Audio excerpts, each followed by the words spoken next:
Hello, I'm Ailbhe, and you're listening to the new Statesman podcast. On today's episode, I'm delighted to be joined by Vladimir Ashurkov, a member of Alexei Navalny's anti-corruption party based in London.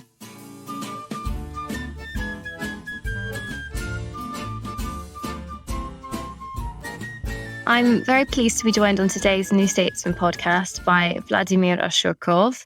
Mr. Ashurkov is a Russian opposition politician currently living in London. In 2011, he and Alexei Navalny, who you've almost certainly heard of, a prominent figure in the Russian opposition movement, established the non-profit Anti-Corruption Foundation, of which Mr. Ashurkov is an executive director.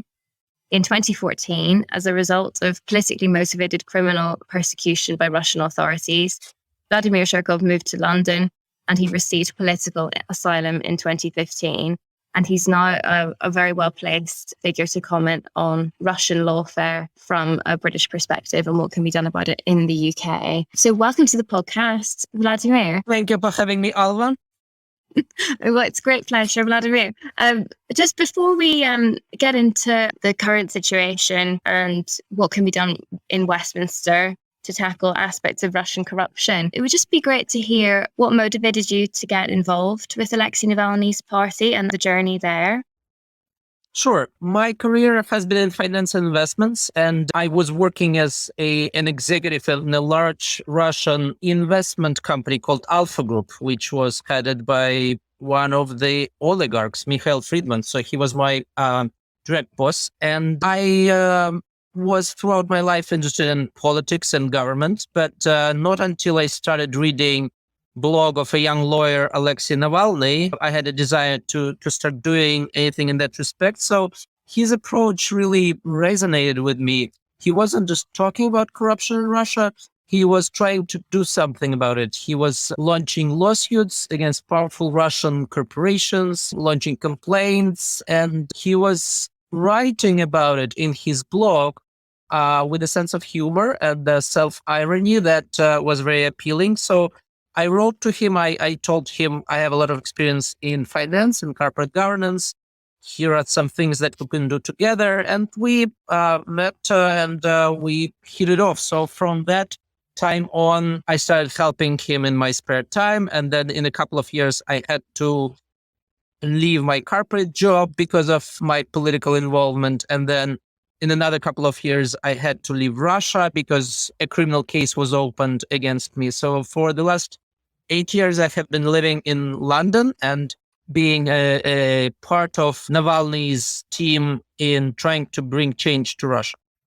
So it means that you have this amazing perspective as someone now looking at Russian corruption, essentially, but from the vantage point of London, which is great for us on the New Statesman podcast because we mainly focus on Westminster politics and that's our vantage point.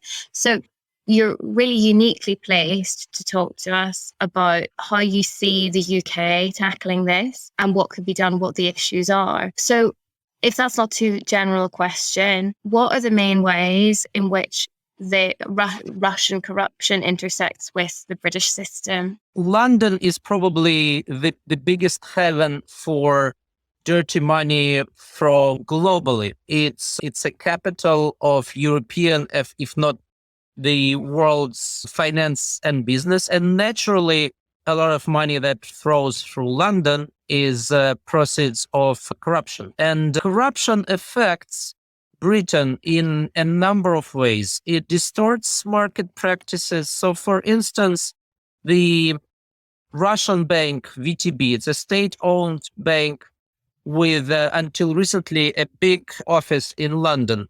Let's say it competes with a British bank, with Barclays or RBS for a mandate in an African country.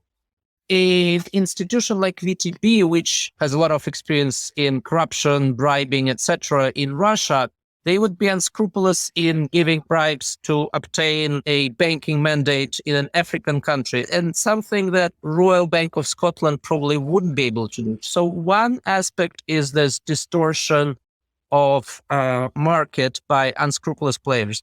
Second, corrupt money is bringing with it corrupt practices. The officials that try to park their money in property, try to park their money in financial assets in London, they are helped by a network of influencers, lawyers, bankers, property agents, who all are beneficiaries of this corrupt regime. And this inevitably affects the political climate, the political environment, etc., etc. So Roman Abramovich is able to whitewash his reputation through the fact that he purchased one of the most prestigious Premier League clubs.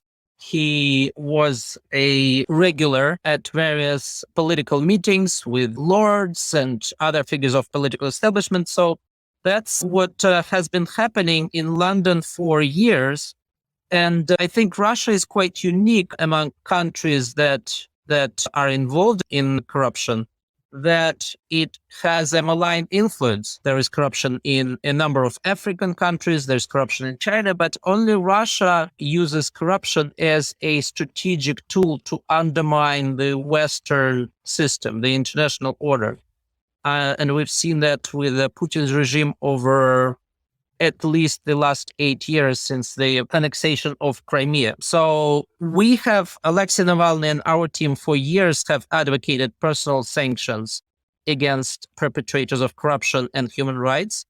And our words were falling on deaf ears. And now in the last month and a half after the war started, we've seen an avalanche of sanctions. So it's better late than never. And do you feel satisfied now, roughly, with the approach that the British government has been taking? In lots of ways, as you say, a sudden willingness to go after Russian oligarchs and to impose sanctions on Russia. That is such a big change compared to the attitude less than a year ago. But is it enough, especially when it's not just money in obvious places, but I suppose that the difficulty of actually accessing a lot of oligarchs' wealth means that that's probably hard to read? Sanctions are not a silver bullet that will make Putin change his ways. I wish there was a silver bullet that would stop this war and this senseless brutality, but there isn't. So sanctions have two components. It's punishment. It's punishing people who, if we talk about personal sanctions, punishing people that have been involved in corruption and human rights abuse. And it's deterrent. It's creating motivation for these people who have been beneficiaries of Putin's regime and who know how the system works, motivation to change the system, because only after this totalitarian political construction that we see now in Russia, only after that changes will these sanctions against oligarchs will be lifted. It's not a short-term solution. We don't expect these personal sanctions to result in immediate results within days or weeks. It's a medium-term instrument. And indeed, the sanctions, both personal sanctions and industry-wide sanctions, have been quite unprecedented. And since we've seen over this weekend the evidence of atrocities that Russian army has been conducting in Ukraine, I would expect a new wave of sanctions from the UK and other Western countries. And watching things unfold in Ukraine from London, I'm wondering I presume that you follow the political debate in the United Kingdom very closely.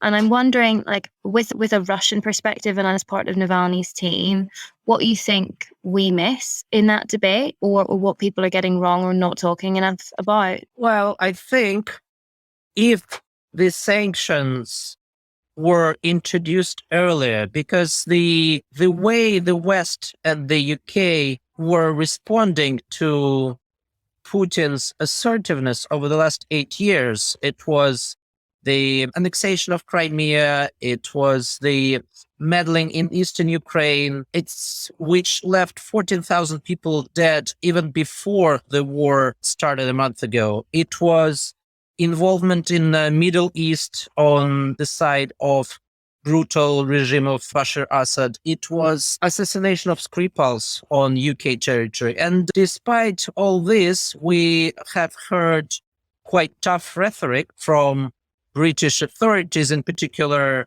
a speech by Theresa May after Skripal's poisoning. But we haven't seen any real action. So if these sanctions were at least partially adopted some time ago, I think this would have given Putin a reason to pause, and it might have averted this aggression, because Putin felt emboldened by West's apparent inability to counter his aggressiveness. Hello, it's Ailbhe here. This is just a reminder that as a podcast listener, you have the option of subscribing to The New Statesman with a very special offer. At the moment, you can subscribe from £1 a week. That's 12 weeks for £12. If you go to www.newstatesman.com/podcast offer. I'm Andrew Marr. And I'm Ailbhe Rea. We'd like to invite you to join us at the first New Statesman Politics Live conference on Tuesday the 28th of June, right at the heart of the action in Westminster. This new flagship conference will showcase the best of the New Statesman's political coverage, with a range of engaging events from panels and live interviews to speeches and debates, plus a special live recording of the New Statesman podcast. We'll hear from some of the biggest names in British politics on the most important issues facing the UK. Speakers will include the Secretary of State for Defence, Ben Wallace, discussing national security, and Lisa Nandy, who will be talking on issues of levelling up and the so-called Red Wall for Labour. You'll be in good company too, with an audience of leaders from industry, politics, journalism and the universities. We'll grapple with the most pressing policy questions facing the UK today. If you'd like to join us, please register using the link in the show notes. We look forward to seeing you there.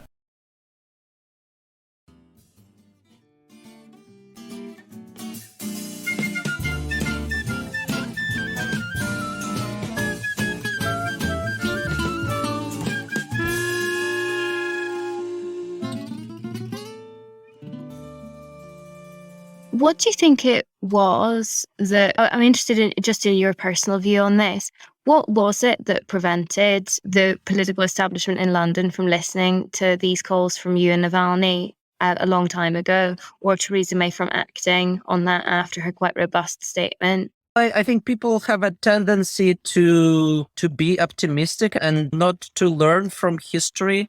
This situation is similar to the run-up to the Second World War and how the Western countries were turning a blind eye to Hitler's more and more blatant acts of aggression. And something like this probably has been happening over the last decade with the Western countries, UK including, and Putin's regime. I think the British political establishment was quite preoccupied with other things, Brexit, etc., and they were reluctant to take decisive action. And I wonder, what has it been like on a personal level then? You came here in 2014 and received asylum in 2015. After such a close experience of the Russian regime, what has it been like observing the Western approach from London and arriving at this point? How has that felt for you? Well, whatever flaws we can find in the Western political systems, it's nothing compared to what we find in Russia. Here, the political system is representative of people's opinion. The rule of law works. The mass media is free.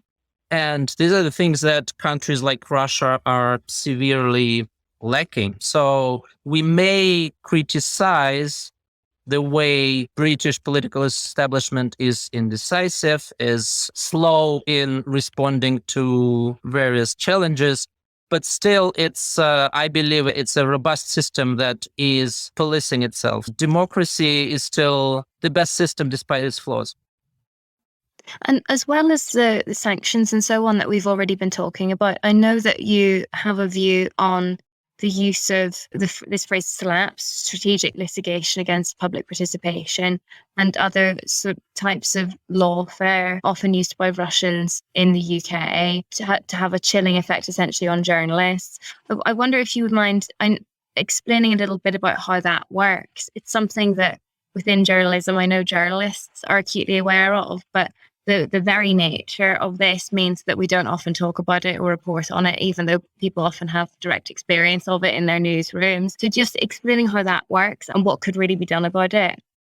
Sure. So yes, one often overlooked aspect of the radically changed relationship between Russia and the West is the area of law. And SLAPS, lawsuits against journalists and writers that try to silence them, is one example of that. And we've seen a number of high-profile lawsuits, in particular against a writer and journalist, Catherine Belton, who wrote a book, Putin's People, which directly links some of the oligarchs, some of them who have been sanctioned over the last month, to Putin's regime, and names them as benefactors. And they tried to silence her by launching a lawsuit against her and the publishing house. So yes, SLAPS are indeed an instrument that is often used by people with money, people who have been involved in corruption to silence journalists and writers. But the issue is much more wide. British courts, English courts, are the place where litigation involving billions of dollars is held. A lot of it that relates to Russia and Russian state-owned companies. And the assumption, the legal system, is that there are equal enforcement opportunity. If a judge decides in favor of a Russian party, then it will be enforced in Russia, or in favor of a foreign party, it will be enforced in Britain or any other foreign country. But Russia, over the last years, have used legal system to abuse this power. For instance, evidence obtained under duress due to close interaction between the Russian state enterprise can use law enforcement bodies to intimidate witnesses, to seize documents, and as well as to create false evidence. And British judges use this evidence at face value in these proceedings. Another aspect, in 2020, there was an amendment to Russian constitution that said that Russian law prevails over international law and international commitments of Russia if the constitution courts decide. So it does create a very unequal enforcement situation. I think it's not possible anymore for the British judges to have an implicit belief in the Russian legal system. And I think that the right thing would be to suspend all litigation that involves Russia state-related actors, Russian state, Russian central bank, Russian state companies, because any judgment against them wouldn't be enforced in Russia. And these measures should remain in place until there's a change of regime in Russia, and the Russian legal system would be able to satisfy reasonable standards of the rule of law. That's absolutely fascinating. And I think an angle that isn't often talked about here, this role that London plays in Russian litigation internationally, and really the quite central role that sort of the British state could take in simply suspending that. But since you mentioned regime change there, I wonder if we could just end by talking about the situation in Russia as it stands, and how likely you see regime change anytime soon with this war unfolding in Ukraine, and how the public mood is shifting or isn't. In order for a regime change to happen in Russia, there has to be a combination of dissatisfaction of the Russian political and economic elite with how Russia is governed by Putin on one side, and on the other side, dissatisfaction with how things are running in the white population.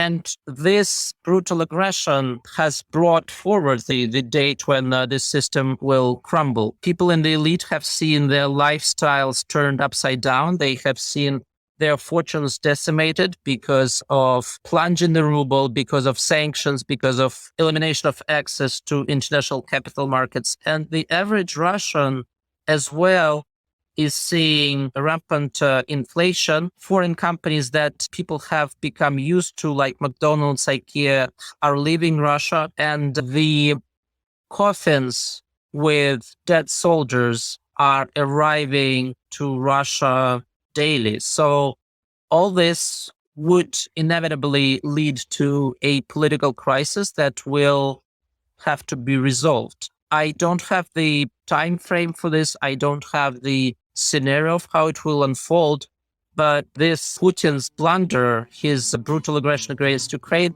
definitely has brought this moment forward. Vladimir Ashurkov, thank you so much for joining us on the New Statesman podcast. Thank you, Ailbhe.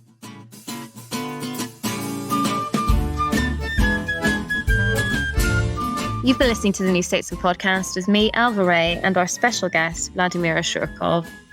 We're produced by Adrian Bradley, and our music is Devil with the Devil, licensed under Creative Commons.